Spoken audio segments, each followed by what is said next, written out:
roots of my family on my mother's side go back to Howland and Tilly from the Mayflower. And they also, in 1637, to the Howes family and the Sears and Halls family of Dennis.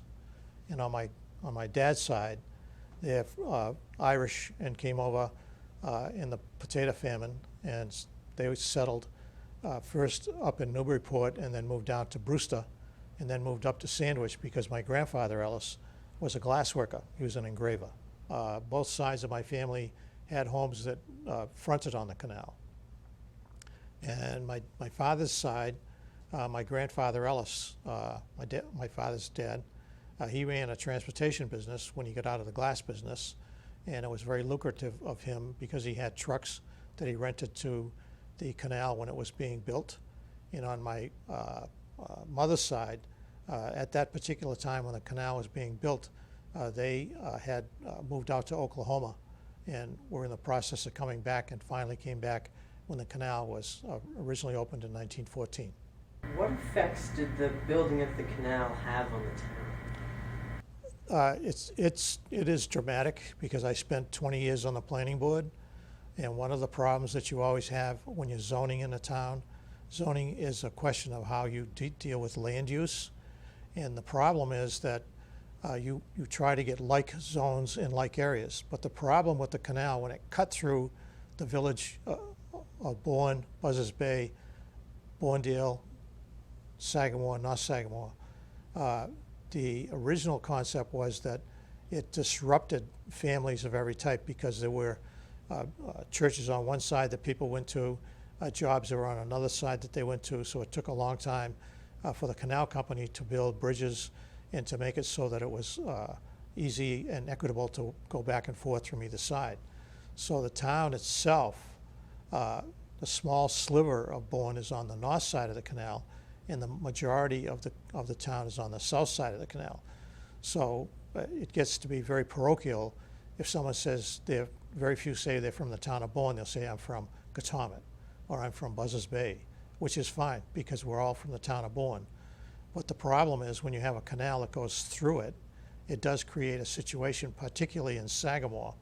When it went through Sagamore, as I stated before, the churches were all on the north side of the canal, and the car works that was very successful on the south side was very successful. But the problem is that all the foremen who worked for the car works lived on the north side, and all the people who worked in the plant lived on the south side. So it was a real problem that went on. And the schools were all on the north side, so they had to wait for a bridge to be built. And the bridge that got built was rather rickety, the first one that was done. So it was very dramatic when the canal first went through.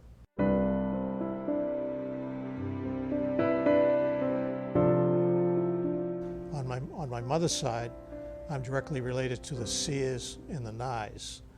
And they had large cranberry holdings and up and down the Cape. In fact, there's a number of cranberry bogs right where you go to your home on the north side of the canal at Weldon Park. That large cranberry bog that you go by when you drive in Church Lane was my great-grandfather's at one time. And the Howes family that I'm also from down in Dennis, they have what's called a Howes berry, which is used mostly for cranberry juice. And that to this day, there is a series of bogs in Dennis that grow the Howes berry, which is a very dark berry, and it's very a lucrative fruit that's grown and marketed.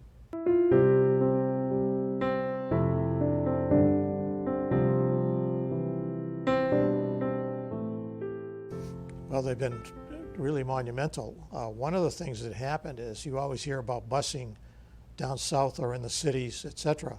Excuse me. And I was one of the first group of people that got bused in the town of Bourne, because at that particular time I was living in Buzzards Bay where my mother and father were, and they took all of the 1948, I believe it was, they took everybody who was living on the north side of the canal and bused us down to Hoxie School. The reason was because we were known, the older of us were known as depression babies. There were so many of us, and so the size of the classes were really large. And what we had done is we had outgrown the grammar school on the south side, which is now the library on Sandwich Road. So we all had to be bused down to Hoxie. And this was a dramatic change in Hoxie because Hoxie had always been a very small community school. Everybody knew everybody. Now all of a sudden they were completely inundated through 8 grades of people that hardly anybody knew because we were all from Buzzards Bay and Bournedale. So that was a very dramatic change that happened as I was growing up. The amount of traffic on the bridges has increased. It's always been very difficult to get from one side to the other on weekends with traffic, particularly in World War II. But the traffic as it exists today is just exacerbated by the fact that the roads are actually intertwined, too narrow, as it were. They're 12-foot lanes. They should be a lot wider. There's been a number of things that have happened. New high schools, the vocational school was built, was never there when I was growing up. A lot of restaurants and my favorite ice cream shops, they're everywhere, and I love that. And so consequently, it's been rather dramatic. And the other thing is, when I was growing up, there was only one ball field to play on, and that was in Sagamore at Keith Field, which had been a ball field that had been established back before World War I. And now all of a sudden, as I got up into high school, there were baseball fields, football fields everywhere. So this made it more enjoyable for children and everyone else to get involved in. And this is a slow process. And the population started to grow. Camp Edwards Otis Air Force started to grow. So consequently, just when I graduated from high school, I went immediately into the military. So there was a big change in my life at that particular time. So there's been some massive changes that have happened. Well, interesting today, I have 2 grandchildren that go to the Voc school, and they're real computer whizzes, and they're absolutely incredible. When I was a kid growing up, television hadn't been an average thing. I'm really dating myself now. But television wasn't really a household name thing until about 1939 from the World's Fair in New York. So I think I saw my first television program in 1947, and it was a Joe Louis fight, which you probably don't even know who he was, but it was a heavyweight boxing match. So what we would do, we'd go down, if I was in Sagamore in the summertime with my grandparents, you'd go to the ball field in the morning and you wouldn't even come home for dinner. You'd be there all day playing baseball or whatever would happen. Everybody rode bikes everywhere. There were a few ice cream shops around, a few places where you could go get a hot dog and things like that, which was very good. But on the average, kids today really have it made. You get all kinds of programs and games that you can play, things to keep you busy. I don't know if that's good or that's bad, but the bottom line is that I do know with my grandchildren, the computers have really made a difference in their life. They're on the honor roll at the Voc. They joke because I can't turn one on, so that's a big deal with them. But the thing is, by the time I was 14 going on 15, I was taking flying lessons, so that when I was 16 years old, I had my pilot's license. So consequently, my neighbor was an Air Force captain, and he served in the Navy at that particular time. And he's the one that taught me to fly. And it's been a lifelong thing with me. So it's just that there were different things that you could do. But mostly it was bicycles, playing ball all the time, and we'd go down and fish because we were right beside the canal. That was a routine thing. But you could not fish during the canal. From 1941 on, the canal was off limits until the end of 45. You couldn't go down and fish. So what we used to do as kids, we'd go down to the canal because the Coast Guard and the Navy had guards about every 10 light poles or so to guard the banks of the canal. And we go down and talk to them, harass them, or whatever we could do to get into mischief sometimes. But the bottom line was that there was so much traffic in the canal with ships going to Europe and ships coming back that it always made it very interesting. And at that particular time frame, when I was about 12 years old, it was very interesting to see the ships going to Europe. They were loaded with all types of airplanes, tanks, and everything else. And the ones you'd see that were coming back would be quite often they'd be shot up pretty badly, and the tugboats would be taking them through. And so there was always the fact that Camp Edwards was right nearby. So there was always, at nighttime, the sky was fully lit because they were training a searchlight battalion on the base. They trained an anti-aircraft battalions on the base. The amphibian corps with the ducks were trained at Camp Edwards. And also every day through the village of Sagamore, where my family had ultimately moved in the 40s, there were hundreds and hundreds of military marching there, marching out the main gate from Otis at Katomet, Pecasset, and they'd march them out all the way down along the canal and down through Sandwich and go in the back gate with full packs and etc. I always felt bad for these guys. So what we used to do as kids, we were you always have hobbies of certain types. And one of the things we tried to do was collect shoulder insignia of the different units. And the brass didn't want you to do that because it would give away the units that were in training at the base. A lot of times the patches that they have on their shoulder would be covered up. So what we'd do in the cemetery in Sagamore Village, we'd get big buckets of water, and for 10 cents we'd fill their canteens up for them. And we had a regular system of filling up canteens with kids on bicycles to go back. And then the big joke of it all was these sergeants and jeeps would come chasing us through the cemetery, and of course we knew every nook and cranny and how to get away. So it was a bit of a game, as it were, but it was not a game to the soldiers. They were having a hard time of it, and ultimately those that left here, some came back, some didn't. So I was too young to realize that at that particular time. But the training that they did was intense, and there was up to as many as 50,000 people training at the base at that particular time. And then from 1943 through 1945-6, there were 2,500 German prisoners of war at the camp also. So it made it interesting of everything that was going on. So as a young kid into my early teens, there was a lot of activity.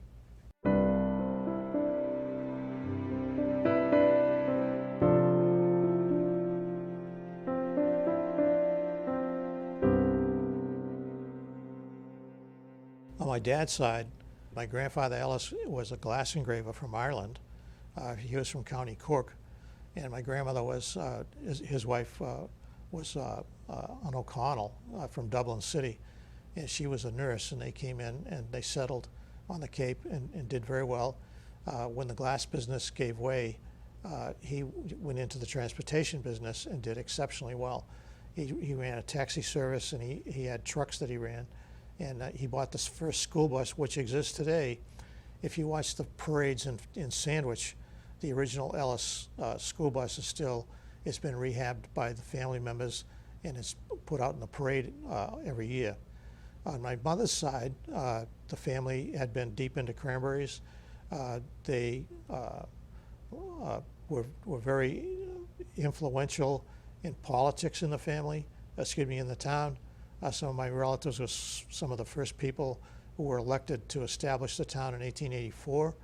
And my grandfather, Morris, which was my mother's maiden name, he actually had come from Kansas, grew up in the Oklahoma territories, and so he was a huge man. He had made the then existing All-American at a university in Ohio back at the turn of the century, that's 1900, 1905 or so. And very interestingly enough, he was an outstanding athlete. And so when he married my grandmother, Morris, my mother's mother and father, the headlines of the Providence newspaper, the Providence Journal, was Lochinvar rides out of the West because he was such an outstanding athlete. And it was kind of a social event when they got married because of his prowess as an athlete. I'm a typical Yankee Cape Codder, as it were. But I grew up here. I'm very proud to say I'm from the town of Bourne. I was born in Sandwich, but my family grew here. My dad, my father, had become a regional manager for First National Stores, which was a chain store that existed before Stop and Shop. And they had almost every town on the Cape had a Stop and Shop. And my dad was one of the regional managers for it. And so I was very my family has always been very strength of history, and they've always taught that, and to be very proud of your heritage. And I come from a long line of military people on my father and mother's side. They've all fought I have relatives that fought in the Revolutionary War, also the Civil War, World War I, II, and I took over after that when I went to Korea. But it's been I've been very fortunate that I've had very good luck in growing up in Bourne. I have a good wife who's extremely well educated and 3 good children. There are times though that I could strangle them, but other than that, it's been interesting, and I would not live in any place else on Cape Cod. I give frequent history talks around the Cape, and I always start them out when I'm down the Cape by saying, I'm from the town you all go through but don't know much about. And I expand the goodness of Bourne and what we've got and what we can offer. And I think we've got the best to offer on the Cape. As I look at it now, it's unfortunate I didn't pay more attention to my studies. I was a jock, as they would say. I was more interested in sports. I learned about young ladies, and that took away from my school studies. I was a very good student when it came to history, civic matters, and things like that. I was terrible at French and Latin. Geography was a really good thing, and I love math. But the school system has always been good to me because I learned well. My grandfather was on the school committee, so there was an added incentive to do better so that I wouldn't make him ashamed of me. My wife ultimately became chairman of the school committee for a number of years. But the school systems, as I grew up, I thought were well-founded as they are today. It's what you get put into is what you get out of. A lot of kids just go, they don't pay any attention. And I was very fortunate that I had 2 exceptional history teachers, Mr. Campbell and Mr. Gilson. Jack Gilson was from Sandwich, and Mr. Campbell came from Bourne here. They're the ones who got my interest going in history. It's been a lifelong thing. I have them to thank for all the involvement that I had, and they always made it very interesting. They taught me, how to dig into things, and so as I grew up and became involved in politics and after the military, the name of the game was digging into, looking at, and go in the background of everything, because that's where you find what's going on. What has been your influence in politics, and how have you seen politics change in the town? That's an interesting question. I present myself as a member of the blue-collar workers. I get very upset when I see people that go before different committees and get downbeaten. They just do not get the treatment they should as citizens. One of the reasons I ran for planning board is I saw a number of people would go before the different boards, and they would have a legitimate problem, and people weren't really listening to them.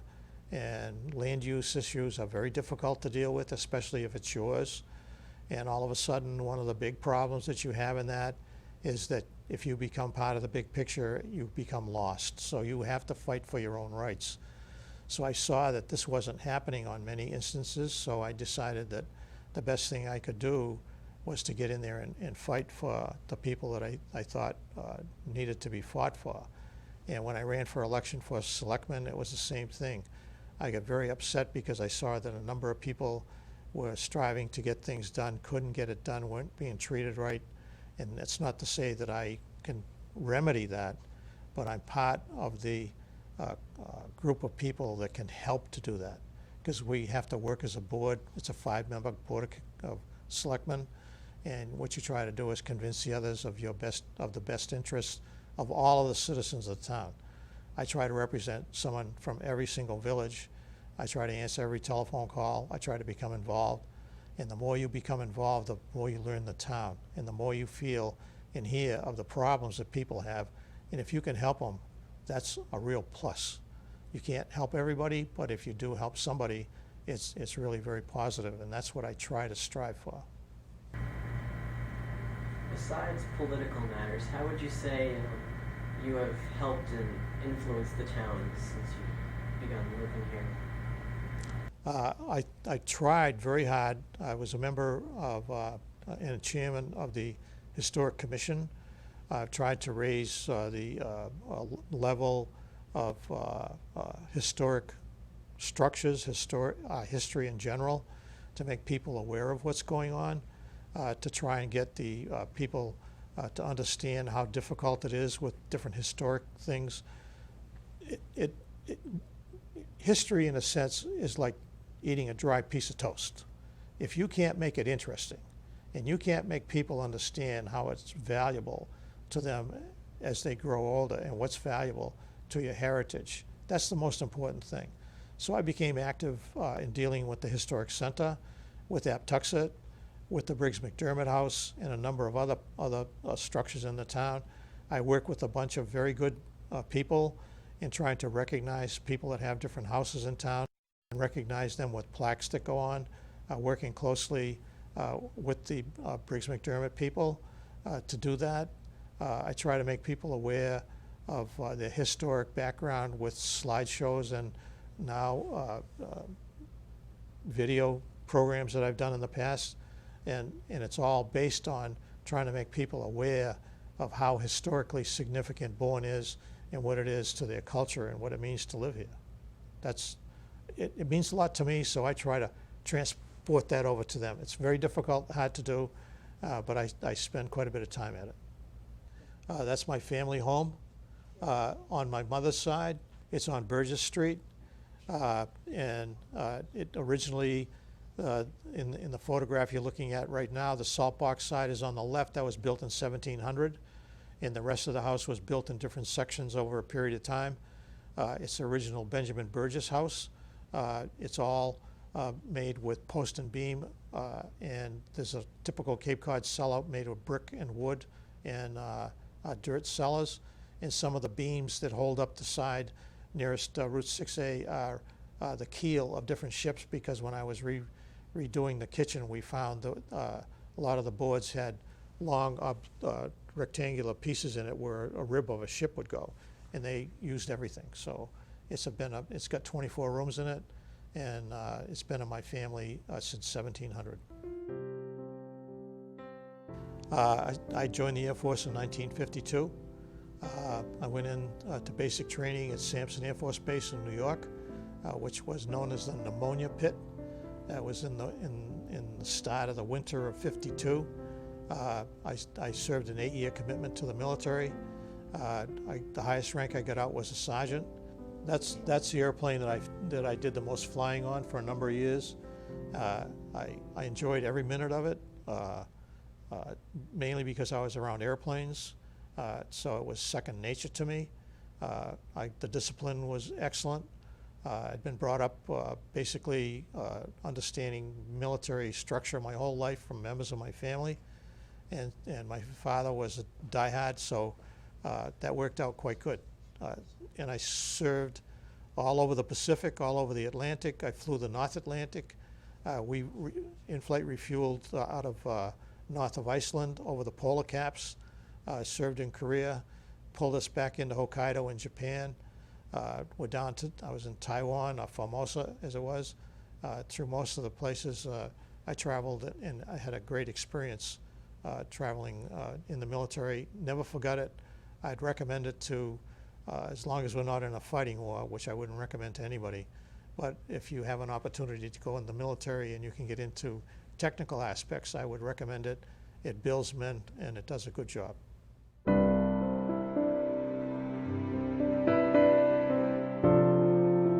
Well, I come from, on my dad's side, they're all hard Irish Catholic, knuckled, tough people. And on my mother's side, they were all tough, hard Episcopalians. So I had to get to a middle line there that had to be taken. So morally, I was always meant to toe the mark.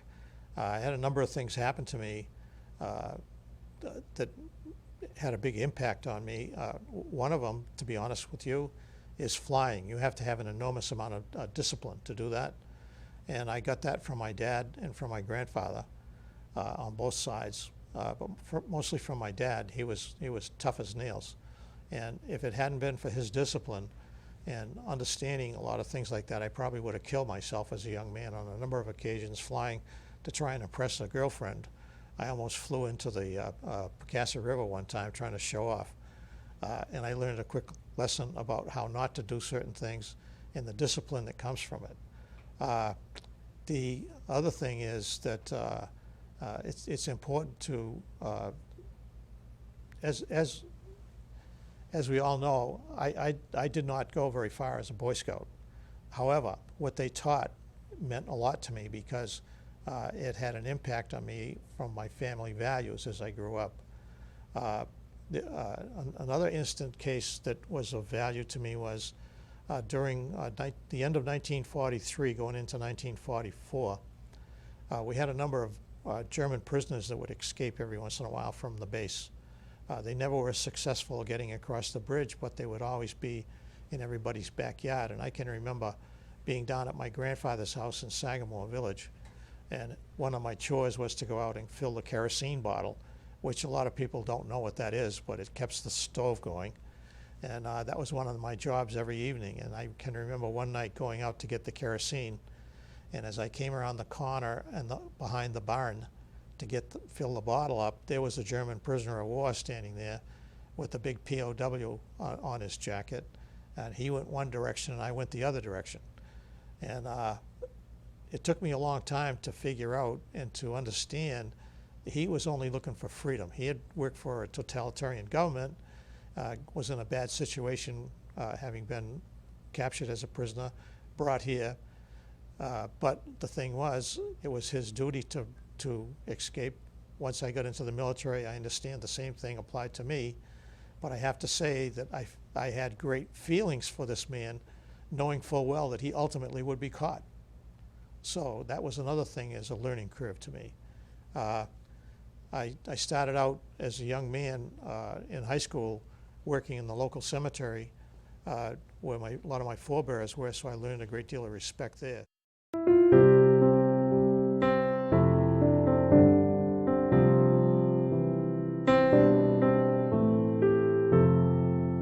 I was the third of 4 children, and we lived right down in the center of Monument Beach.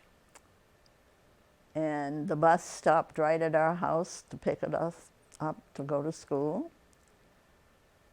And in the summer, we lived in our bathing suits.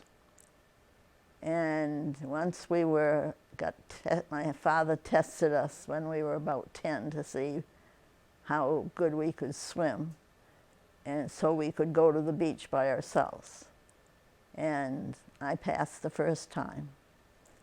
So when I asked him later, when I was 12 or so, there were a lot of summer people coming down and living in those houses along the shore. And I got playing with one of the gals, and she came from Quincy. So we became friends, but most of the summer people didn't pay attention to us. They called us natives. And I went home one day when I got called a native by a mother. She said, wanted to know where I lived, and I told her, and she said, "Oh, you're a native." And my father got subscribed to the National Geographic magazine, which we could look at, and it was educational. But the natives in the far out lands, the women didn't wear bras. There was a lot of nudity in some of the articles. And so some people wouldn't let their children look at that. But my father said, "No, those are people that have a different way of living. You should know that." So we watched them. So I thought, well, I'm not, because I wasn't sure when I got called a native if I was going to have to be like that when I got older. So that's just an opening about, it was fun growing up. And my parents were fairly liberal. My father had grown up in Mansfield, Mass., and my mother grew up in Lebanon, New Hampshire, and also in Hanover, where the Bates College is, and it was there when she was growing up, so she was associated with people that were well educated. It was when we were very limited, and we didn't go far from home, but we had the freedom to. We had to be home at noon, and so we had to ask somebody, adult, we're on the beach. We didn't have clock watches, but we had to be home by noon and stay home until 2, because my mother was sure that if you ate something and you went to the beach and swam, you were going to drown. So we had to stay home for 2 hours during the middle of the day, but then we could go back to the beach. So it was such a small town that everybody knew everybody. When I walked home from school one day with my friend Dottie Tripp, she lived on County Road, and we always ended up standing there talking before I'd leave to go down to my house. And so I remember going home one day, and my mother said,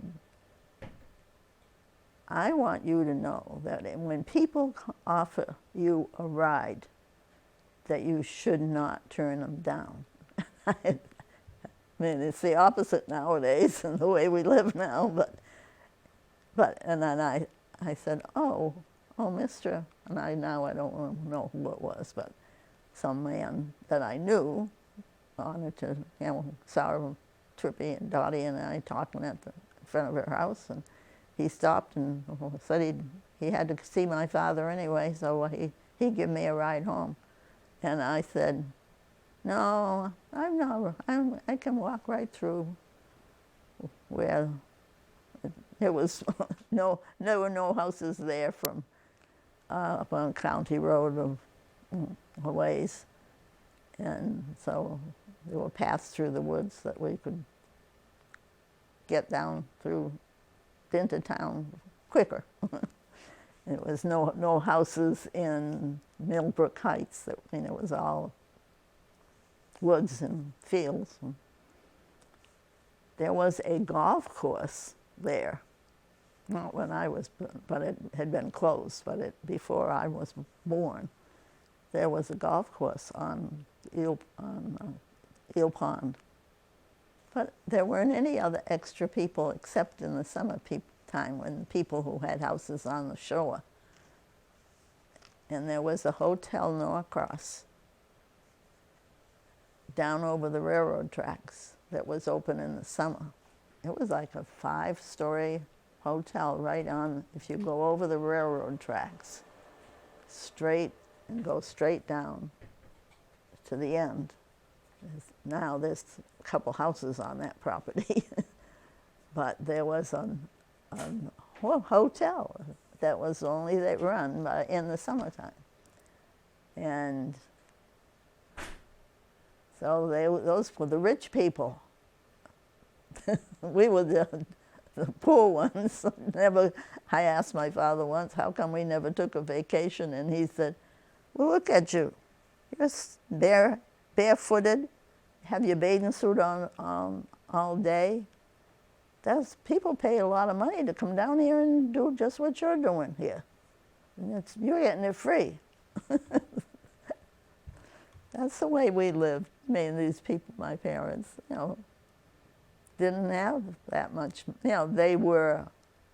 had enough money because my grandfather made money in a plant that he had up in Claremont, New Hampshire, where he dyed feathers and felt to make for women's hats. And he made a lot of money, I think, because my parents each, my father and my aunt, who lived on Pecasset, each inherited $50,000 when my grandfather died. I was only 8 years old, so I never really got to enjoy them. My father and mother spent it quite quickly with 4 children. Well, my father, he went to MIT for 3 years, and I never found out why he quit, except that I know he went into World War I. He joined the Army, and he was over in France during World War I. And he was a lieutenant. He had gone to some training here in the States. And so during the war, they had, just before you got to the front line, they had a couple of big cannons that every guy, apparently, had to practice on those cannons before they went into the foxholes up front. And my father was the teacher, one of the teachers. So he lived in a castle. From the sound, I asked him once what, and he said, well, this was a family house, but it was enormous. It's like, he said, like a castle, and they had their own cooking staff, and then their family moved out of one section of the house and gave it over to the Army. And so we would, we'd eat there in that place. And but we had our own chef and things.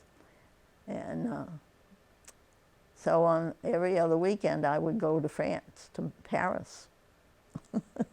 You were free on that one week, every other weekend. And then you could, and the war had gotten down to Paris at that point. So it was outdone almost, he would go into Paris, and there was a special place where he could, all of the people who were soldiers, was all men, of course, then. And they could go to this place where were built bulletin boards that people from different colleges, a lot of people went to college then. And I guess the poor people didn't, they stayed home and did everything at home, I guess. But my father was an instructor, and he would go to Paris and check this building where they had a bulletin board for all the different Bates. I mean, not Bates, but that was too small a college, but MIT, Harvard, all of the big schools. And the guys could put their name up there that they were there for the weekend, and they were staying at such and such a hotel. And other friends that they recognized names of guys they knew, because I suppose those colleges weren't as big as they are nowadays. But so he'd meet some of his old friends, and they'd go out drinking and eating. So I said, well, that was quite a war. You get a weekend off every other week. So it was just a different life completely. Then he came back and he worked. There were not jobs except for building, because housing started to come, but not quite as quickly as after World War II. Everybody, all the soldiers then were smart enough to know they wanted to get an education. So there were, and then, even here in Bourne, that's when all the new housing began to build, after in World War II, because I was early teens. And there were a lot of soldiers over at the base that were doing basic training. So they'd be here for 6 months. And there was and then women, girlfriends or their wives, started arriving in Buzzards Bay on a train because their mate was here for 6 months, and there wasn't any extra housing in Bourne. So we had a third story on our house in Monument Beach. So my parents turned the smallest bedroom up, and there were 3 bedrooms up there and a bath. And he turned it into a flat and rented it out to these young women. They ended up becoming part of our family because they had to come in the regular doors of the house. This was right on Shore Road in Monument Beach, and right next to the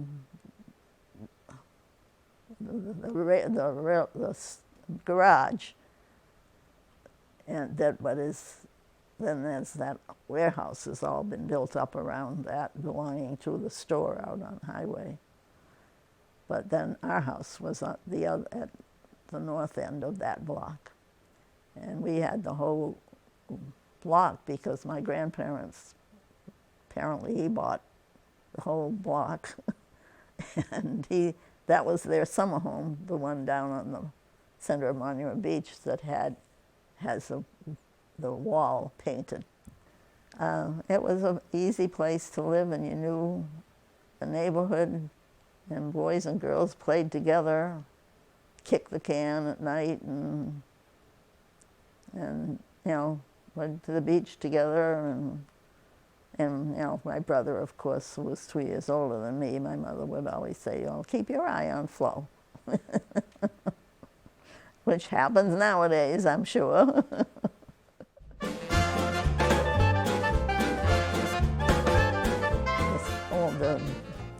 The aged building up there in Buzzards Bay was a USO. It was built originally as a USO. And so that was full of people with, they had a woman there that was like, the women could get off the train and walk down there, and there was somebody there that knew all the schedules of trains and the buses and where she could find. These women would just come without any plans of a place to stay. She would go to the USO. And of course, when my father remade the 3rd floor, then we always had somebody up there, and it was usually a Southern girl. The Army put all the boys from Bourne in the South, and all the Southern boys were sent up here. I guess I remember somebody saying that it was because boys were they were doing basic training here for 6 months, and they didn't want them to be, they wanted to train them without all their family being close by. So they moved them in different parts of the country when they went in for war. Seriously, because they were taking a lot of them. Yeah, when they were in high school. I was in high school, and when junior year, most of the boys were not old enough to go. So senior year, some of them were 17 years old, so they could go to war. And so they drop out of school and go in the Army. But in junior year, I know one boy, Jimmy Nuttall was his last name, from Sagamore.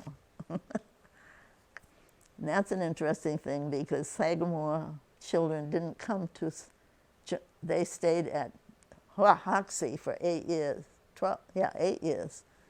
And then they came to Bourne to the high school. So when in high school, we'd have like 16 kids join us.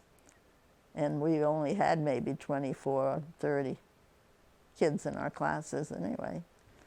So we ended up having 35 to 40 kids in a class when the kids from Sagamore joined us.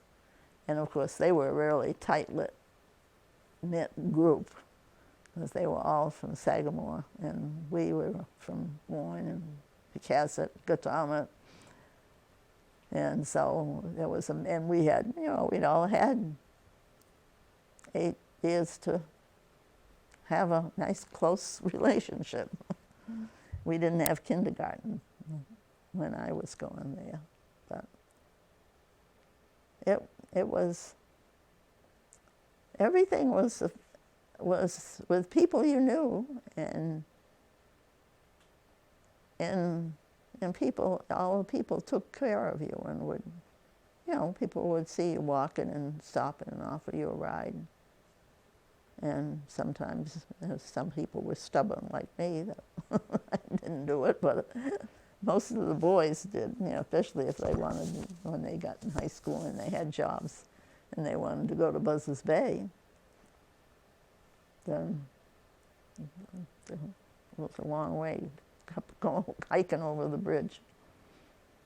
In fact, I remember a family that came from up around Boston, that they had 3 boys and a girl, and they lived in a little tiny house over on the opposite side of Eel Pond, over by where the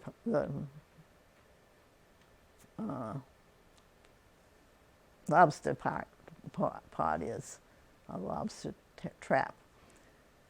And there's a house, there were some summer houses there. But this family, he was an instructor at MIT or something, but he'd had a year off, maybe on a sabbatical, if they had him at that in those days. And I would remember seeing them, and all of the kids had big bags, they carry them, and they went up to the train bridge, and when the bridge got lowered, they'd scoot across the bridge. They didn't have a car, so they walked everywhere, and they would get a scoot across the bridge because there weren't much. There was a good grocery store up there, so they got their food, and each kid had to carry a bag of groceries back. So, along with your grandfather housing the women and your father being in the war, what other jobs did your family hold in the town itself? My father was the town moderator for years and years, but he didn't get paid for that in those days. But he loved doing it. But he worked for the water department. And they had an office. It's a different building now than it was then, but it was in the same way, where the post office, Monterey Beach post office is. And it was a long building that followed the road, and then there was a gas station there also. And then this other building with offices were off to that side, and then there was a store.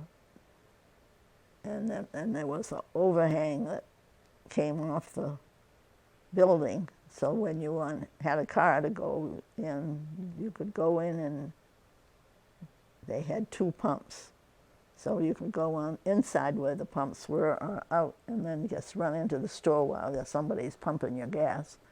And then outside you could do the same thing, so that 2 people could be getting gas in their cars. So my father worked for the town mostly, but he worked for the CCCs when he first came back from World War I. It was a civilian conservation corps. And during the First World War and the Second, young men all wanted to go to war. So they would drop out of school to go. And then, like my father went for World War I, and then he was very angry that he couldn't go. My brother went That's at the end of World War II, because he was in high school and some of his friends were dropping out, and my father said, no, no, no, you stay in high school until you finish this. So a lot of parents did that, and some parents said, go to school, go off and go to this army. And so my father started out with the CCCs, and he was out in Colorado. What they did is take all these boys, young men from everywhere, and build a camp up in the mountains or wherever they wanted to make. They were trying to get some, people were getting more money than they had before, so that then people could go on vacations and go, drive there, all would get in cars when they came back from World War II. And so he was hired as an accountant for a camp. But he didn't stay long in Colorado because he had to leave my mother with all of his kids there for, I guess I was, small, 5, 6 years old. And he just didn't like leaving my mother there without, the grandparents were around. But he soon, within a year, he got a place up in Pittsfield, Mass, I think it is. And then he was up in New Hampshire, and his father developed a plant up there that was making coloring feathers and felt to make women's hats. Then nobody ever bothered much about hats. Women's hats, they always had bonnets and wore those. But that was a new fad, and so my father moved grandfather moved the family up to Claremont, New Hampshire. So my father finished high school up there and went off to the service and then came back. And that's when they were giving all those, they were needing jobs for young men who had been off to war maybe only for a year at a time, but they were going into the service, and that's when they began to come here for 6 months. And they built, I remember then when they built the road that goes on the other side of the high school and comes out at the Rotary. And hardly anybody took it because we were all used to going up to the Rotary and going up to the bridge. And so, because everybody shopped in Buzzards Bay, we went over the bridge all the time. 3 or 4 times a day, my father would go. But there was no traffic. There was only one of those lanes that was being really used when I was 12, 14 years old. And so when I got my license, it was easy to go over the bridge and drive. There weren't that many cars going. But my father then started to train. They trained all these young men in these camps to building, and how it was run like an army, the CC Corps. And my mother would put all 4 of us kids in the car because she had come from Hanover, New Hampshire. And so she would drive us up to Manchester, New Hampshire, and there was a big lake there that she knew about, that we would all stop there. It would be like 2 hours because there wasn't much traffic on the roads, and the roads were all and not really used as much. So it was safe, and so then we'd have a picnic, and then we'd drive on up to Hanover. By that time, that's where her brother was living, and stay for 2 or 3 days, 4 days. And my brother, who was 2 years older than I, till he was 10, 12 years old, my father got to know some of the people in the town around them and where the base was. And these people had a farm right within walking distance of the base that my father paid them for Jack to live there on the farm. My brother wanted to live on a farm and take care of animals and all that stuff. So my father rented, space, or this family took care of them. They didn't have any children of their own, but they had a lot of cattle and chickens, and I'd go over there and think it was more fun. I'd never been on a farm before. Jack stayed with these people all summer, and my father could come home.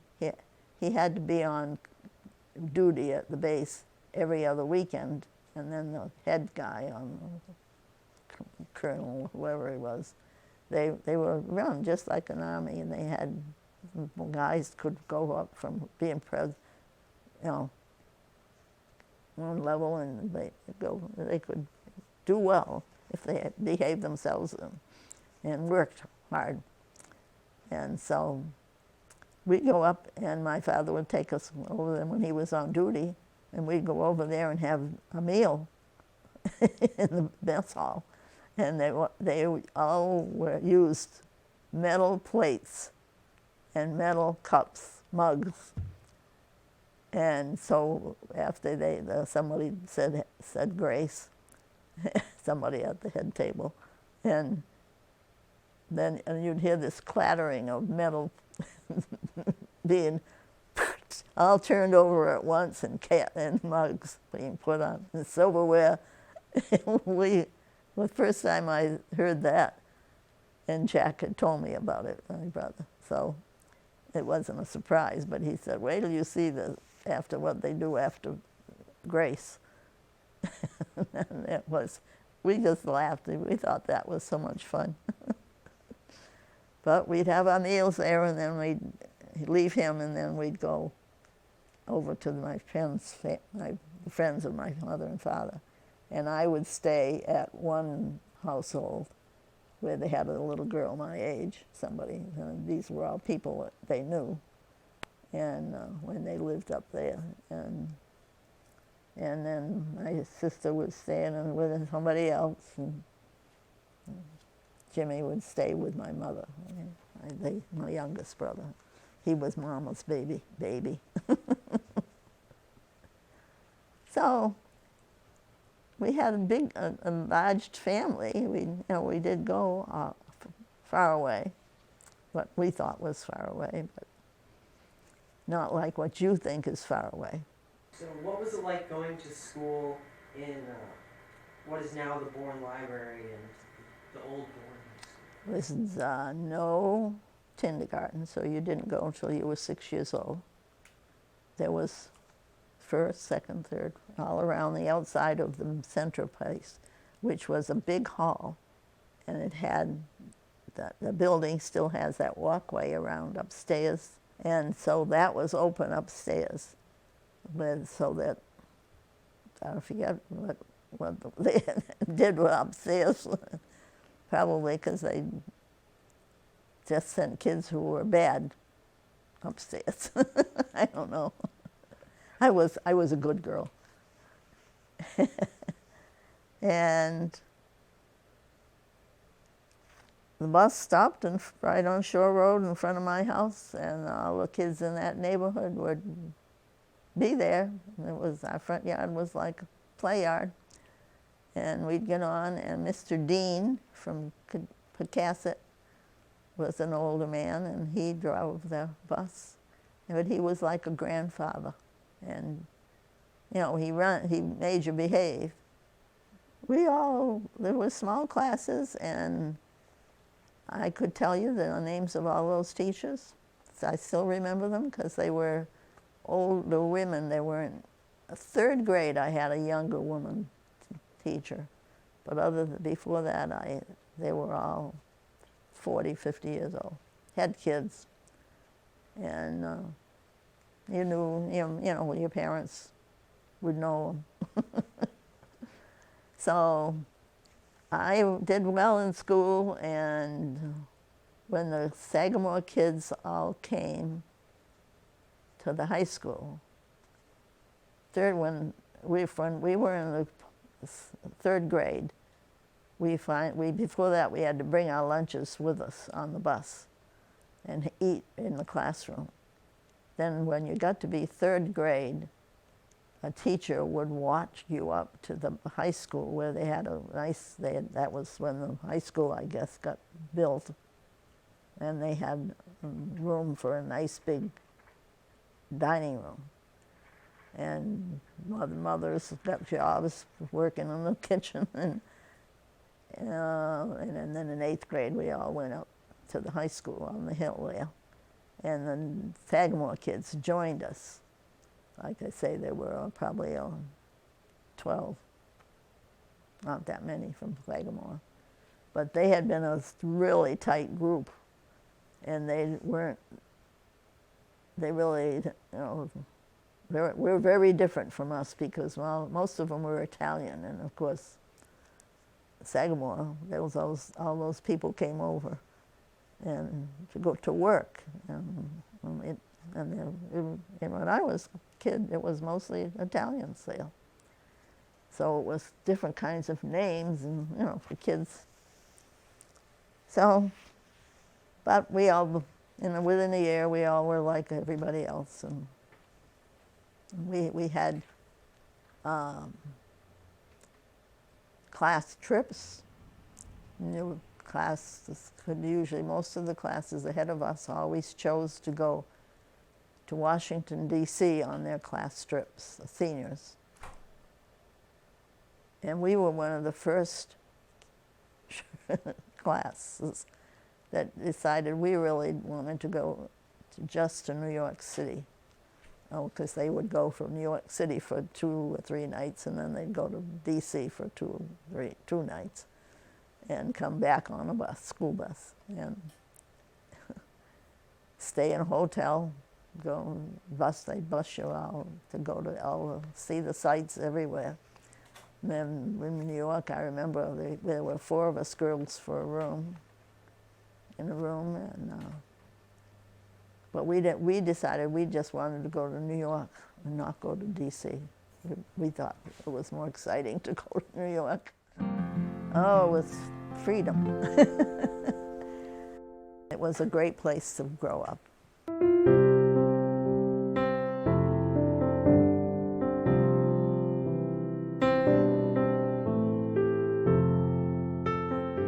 I grew up in Pocasset, and presently I live in Buzzards Bay on Wall Street. My father and grandmother and an uncle came from by way of Pictou, Nova Scotia. With my grandfather, they came to Brooklyn, New York, where they lived for just about 2 years, and then World War I was starting, and being my grandfather's a Canadian citizen, he went back to Canada, and they stayed there. I had an aunt too, and she was the first police officer hired by the Brooklyn Police Department in 1919. And from there, she stayed there, and my grandmother heading back to Canada came by way of Pocasset, because we had this Aunt Rena, who had good friends there, and this Mr. Johnson lived on Barlow's Landing Road, and he wanted a housekeeper and somebody to take care of. They had a little farm. They had 6 cows, gardens like that, which they sold the products to the area people, especially in the summertime. but he had a house up in Boston, and he was quite wealthy, and he was an investor and all that. So my grandmother moved in. He let her have the house.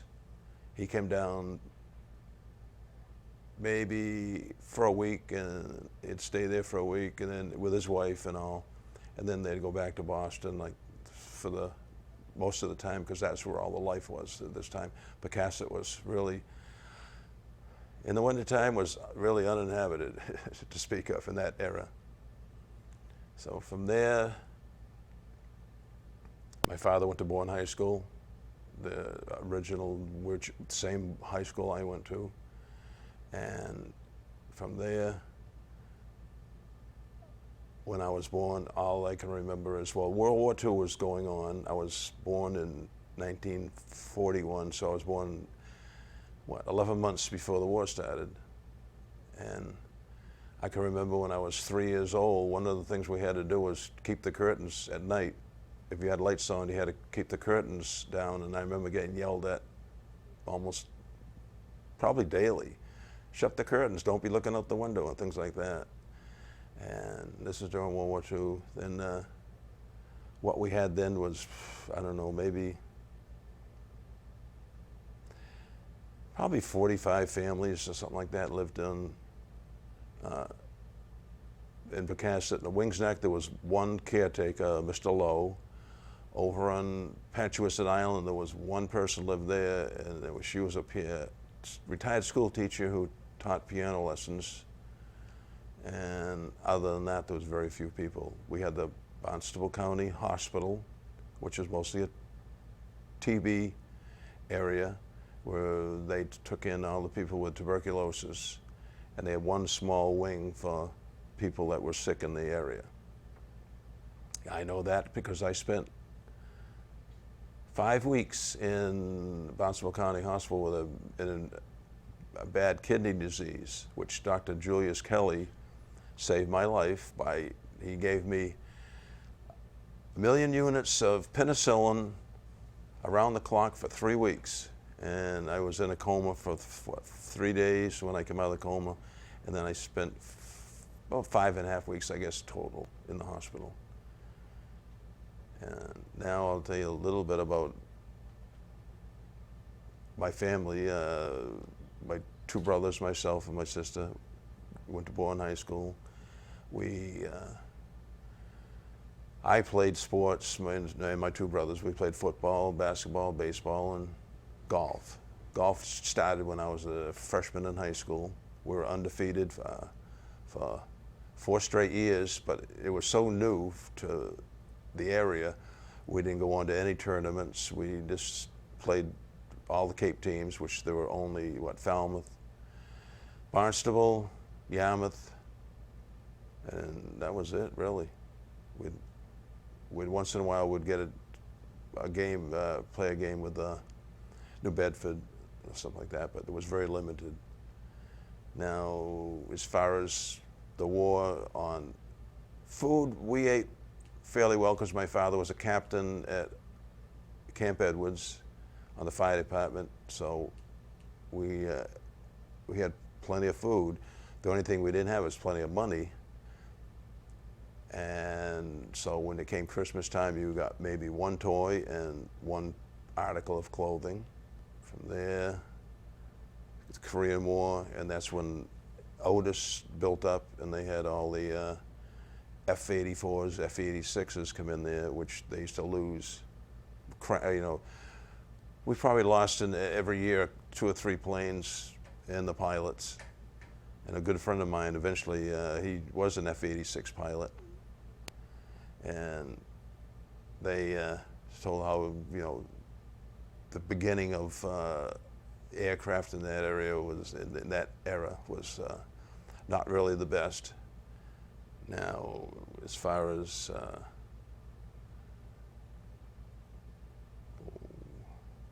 going, trips and things like that. And when I grew up, people didn't have a lot of money, so the only places we would go, we went to Canada and New Hampshire and things like that on vacations, but that was about it.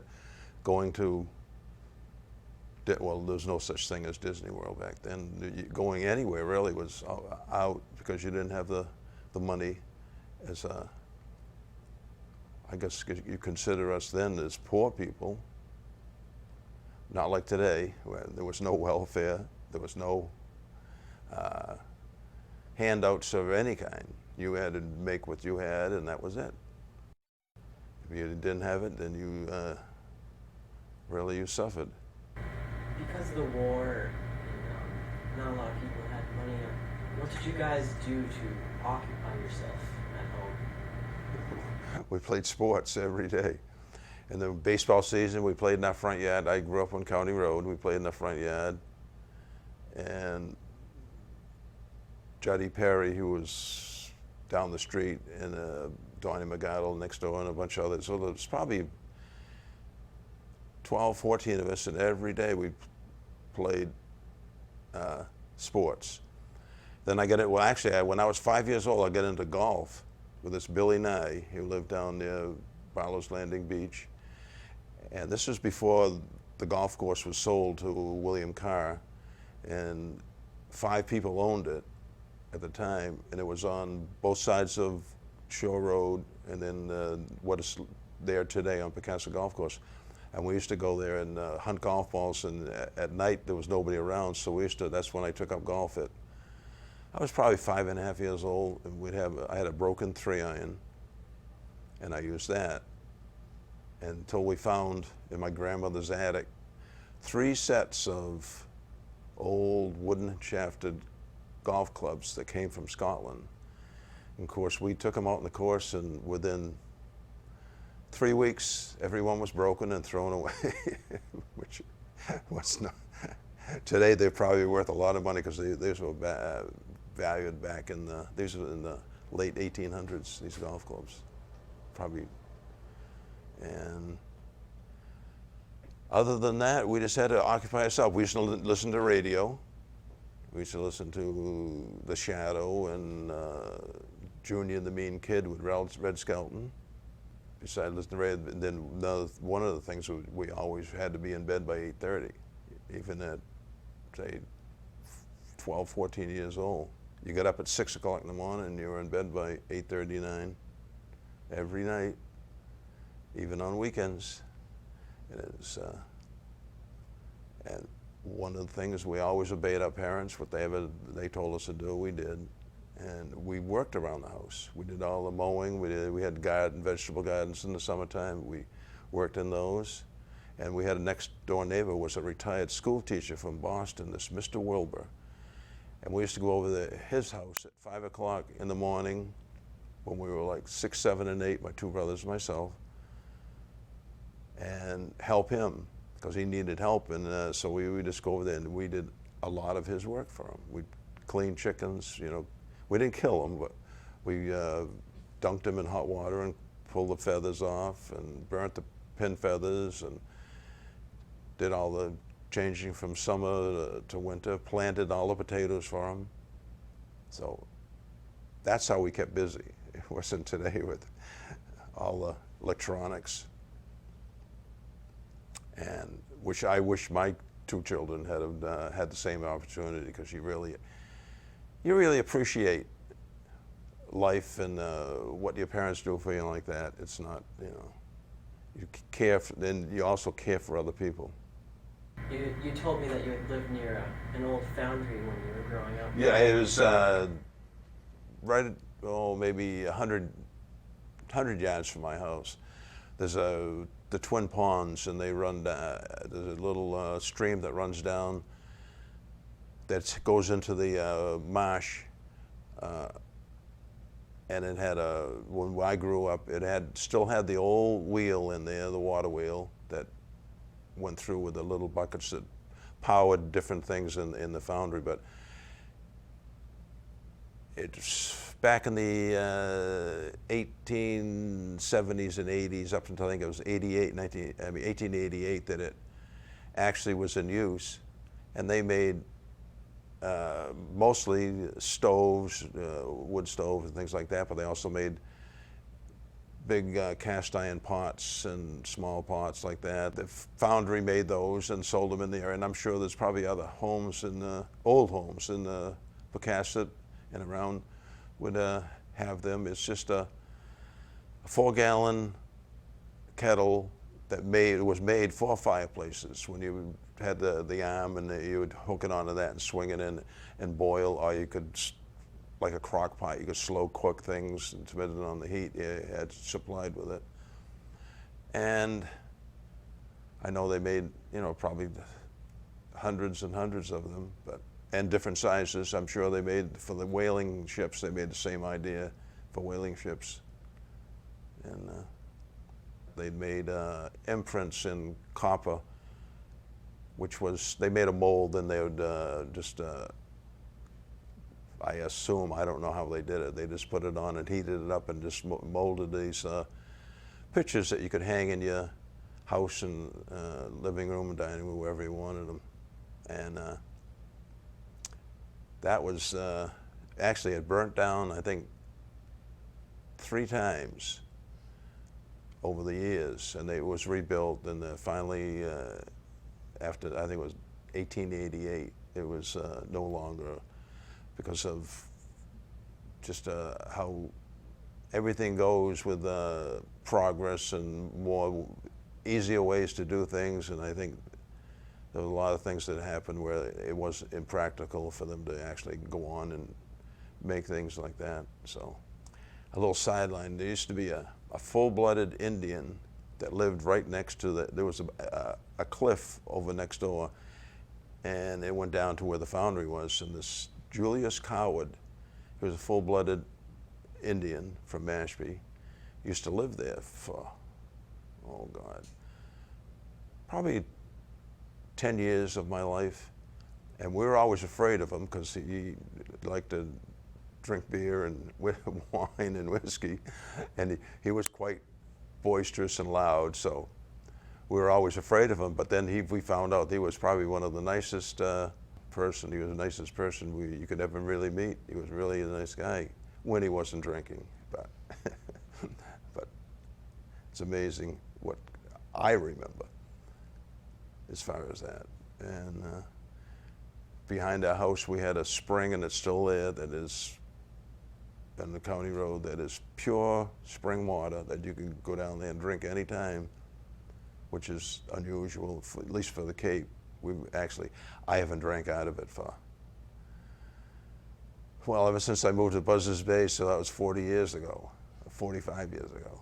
So I'm sure you can, though, but you never know with the chemicals in the water and all that. So my mother was a club member. She, Historical Society, she was, I assume, a life member. She was doing everything. She was one of the instigators, whatever, to get the Briggs McDermott house and rebuild all that. And in fact, I helped a lot when they first started. She was in the Historical Society, the Commission, Historical Commission, the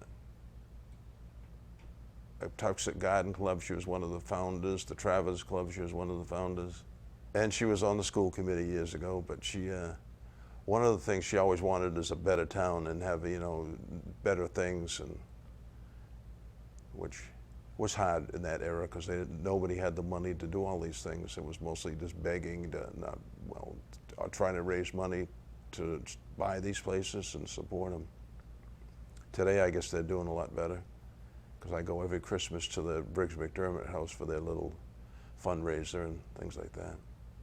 And she also donated a lot of things to the trading post and to they brought the windmill down there, and she a lot of an old potbelly stove she donated through the from the family, and a lot of other artifacts like that from her era. And my father would spent, 48 years on the fire department, the call fire department in Pocasset. His name is William A. Watt, and I'm a William Arthur Watt Jr. What was involved in the preserving of the Briggs McDermott house? Well, they had to first acquire enough money to buy it. I assume. I don't know how. I don't know how they actually obtained it. But then there was a lot of just people volunteering to fix it up, and which I did a lot. I cleaned a lot of the land. I did some work inside the house. That was years. I mean, talking 30 odd years ago, I guess it was. Because she passed away in 1992, so that's 20, had to be 35 years ago, 30 years ago. But as far as, mostly was all help, volunteers. So, what have you done throughout your life in town? What have I done? Well, I went to Bourne High School. Well, I went through school. I went to elementary school, high school here in Bourne. Then I went to school in Texas, and then from there I went to work for the government, and I worked 30 years for the. Started with the Air Force, and then went to the Air National Guard, and I was a supervisor and head of the. We had all the heating, central heating plant and mechanical shop. I was a supervisor, and spent my 30 years. Since then, I've been playing a lot of golf and traveling, which I still love to do. My wife Nancy passed away 12 years and 3 months ago, and since then I've been traveled. One of the best places I've ever gone to was Egypt. I always wanted to go to Egypt. I traveled to Egypt 6 years ago. It's been 15 days, and there was 18 of us going to go, and 16 of them said it was too dangerous, but myself and this Margaret Connolly went, and we spent 15 days in Egypt, and it was the most enjoyable vacation and trip I've ever had. But I mean, everybody should go to the pyramids, go to Luxor, or things like that. And it's amazed what I found out when I was over there. Like, when they built the Aswan Dam, one of the things, they were flooding the Upper Nile, or I guess they call it the Lower Nile, but and because of that, there was two really important temples they were going to destroy. So what they needed money, and Paul Getty, the billionaire in oil, went over there and funded the whole thing to move those two to dry land. They'd rebuild the whole thing. They didn't build inside the temples where they had all the carvings, but they duplicated what was in there, and then all the statues and things like that of Ramses II and all that. He paid for everything. And I was amazed that, you never hear things like that, at least I never did in the United States, that here's an American giving $40 million to the Egyptians to move two temples. And yet you think, everybody said, oh, he was not a very good person and like that, but there's a lot of people in the United States that do things like that you never hear of. They get, the heroes to historians, but that's it. Do you know of any significant things that have changed in the town since you lived here in your childhood? Well, yeah, there used to be a lot of shellfish around. That's one of the big things. There used to be a lot of fish around. The loading of all the water with the nitrogen and things like that has really hurt the fishing industry, and overfishing has. But that, and there's a lot more traffic. I remember if I play football and I missed the bus going home, I'd walk home to Pecasset, and and this is 5 o'clock at night. There wasn't another car on the road, so you didn't, in my era, you couldn't thumb because there was nobody to thumb to with, because a lot of people didn't have cars. They couldn't afford them. I remember we had a Graham. We got a brand new Graham in 1947, I think it was, and we had that till like 53, and then we got a 1949 Ford, and that lasted for 5, 6, 7, 8 years, I don't know, and stuff like that. So you didn't have the money, but I noticed There wasn't as, I mean, very few houses. Pitcher Lake, there was nothing out there but the pond in Pecasset. Anywhere from the lights going up, except for, there used to be a liquor store at just up the street from the lights in Pecasset on Fowler's Landing Road, about what, maybe 100 yards. There was 2 houses there and a liquor store, and that was it. There was nothing else on that whole road when I grew up. Up in, all in behind where I grew up,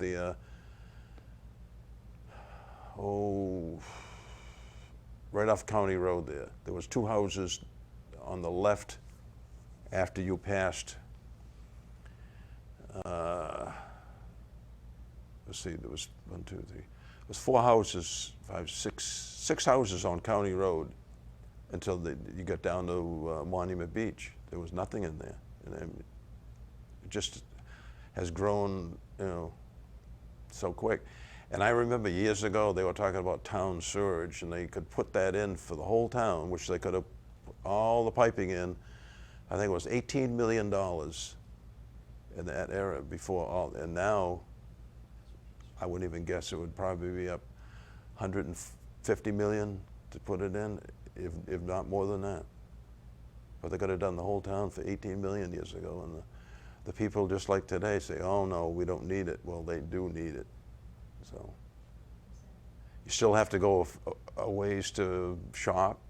There's nothing except for now with Market Basket. Other than that, there wasn't. You had to go to Buzzards Bay if you lived in Pecasset. You had to go to Buzzards Bay or Falmouth. If you wanted to buy clothes, we always had to go to New Bedford when I was growing up. But then the big change too was gas was only maybe 17 cents a gallon, 18 cents a gallon. Heating oil was only 16 cents a gallon.